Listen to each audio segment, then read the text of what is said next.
درسنا اليوم هو الضمائر المنفصلة.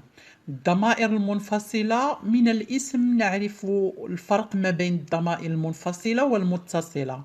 الضمائر المنفصلة يعني غير مرتبطة، غير متصلة بالكلمة التي قبلها، ولكن عكس الضمائر المتصلة كنقول ضمير متصل يعني مرتبط بالكلمة التي قبله. اليوم الضمائر المنفصلة تكون ظاهرة بارزة ولكنها غير متصلة بالكلمة التي قبلها.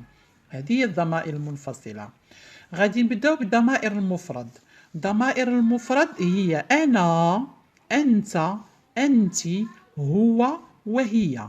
هذه كلها كتدل على واحد أو واحدة. أنا للمفرد المتكلم، يعني أنا كيقدر يكون واحد أو واحدة تتكلم، يعني يقدر يكون مؤنث تتكلم أو مذكر يتكلم. نقول أنا. أنت أخاطب شخصا مذكرا، أنت أخاطب شخصا مؤنثا. إذا أنت للمخاطب وأنت للمخاطبة. هو فهو ضمير يعود على الغائب، على شخص غير موجود غير حاضر. هي فهو ضمير يعود على الغائبة، يعني ضمير مؤنث أو شخص مؤنث غير حاضر غير موجود، إذن غائبة. إذن هذه هي ضمائر المفرد. يوجد أنا للمتكلم، أنت للمخاطب، أنت للمخاطبة، هو للغائب، وهي للغائبة فقط. إذا المفرد كيعني لي واحد أو واحدة، مذكر أو مؤنث. المثنى الآن، المثنى كيعني لي هو ما دل على اثنين أو اثنتين، يعني زوج ديال الأشخاص. في المتكلم كنوجدو نحن.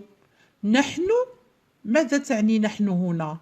يعني شخصان هنا يتكلمان، وربما يكون زوج ديال الذكور أو زوج ديال الإناث أو ذكر وأنثى.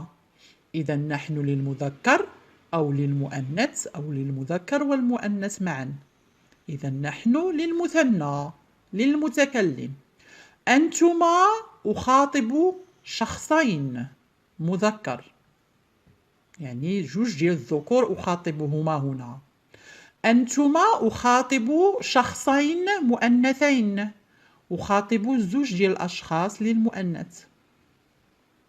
إذا أنتما وأنتما للمخاطب والمخاطبة. هما فهو ضمير يعود على الغائب، زوج. هما فهو ضمير يعود على الغائبة، زوج ديال الإناث. هنا زوج ديال الذكور وهنا زوج ديال الإناث. إذا ضمائر المثنى هي نحن، أنتما، أنتما، هما وهما فقط. ضمائر المفرد كتدل على واحد أو واحدة. ضمائر المثنى كتدل على زوج، اثنان أو اثنتين. ضمائر الجمع، ضمائر الجمع تدل، أو الجمع بصفة عامة هو ثلاثة وما فوق، يعني ثلاثة الأشخاص أو أربعة أو خمسة إلى ما فوق. في المتكلم كنوجدو نحن. نحن للمتكلم الجمع، يعني ثلاثة أشخاص وما فوق، يعني مجموعة من الأشخاص تتكلم في آن واحد. نقول نحن للجمع. أنتم للمخاطب، يعني أنتم ذكور، أخاطب مجموعة من الذكور. أنتن للمخاطبة، يعني أخاطب مجموعة من الإناث. هم للغائب، يعني هم فهو ضمير يعود على مجموعة من الغائبين غير حاضرين. هن فهو ضمير يعود على مجموعة من الغائبات غير حاضرات. إذا ضمائر الجمع هي نحن، أنتم، أنتن، هم وهن. إذا الفعل كيتصرف مع جميع هذه الضمائر في زمن الماضي وكذلك في زمن المضارع. مثلا فعل كتب في الماضي ماذا نقول؟ أنا كتبت، أنت كتبت، أنت كتبت، هو كتب، هي كتبت. نحن كتبنا، أنتما كتبتما، أنتما كتبتما، هما كتبا، وهما كتبتا للغائبة مؤنث.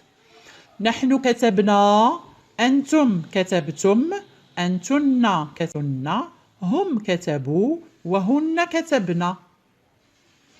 ليس نا، كتبن. نقول نحن كتبنا، دالة على الفاعل. هن كتبن، هنا نون النسوة تدل على مجموعة من الإناث. الآن الأمر، زمن الأمر.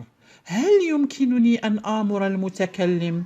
هل يمكنني أن آمر الغائب أو الغائبة؟ لا، ولكن آمر المخاطب، الشخص الذي أمامي هو الذي آمره، مخاطب أو مخاطبة.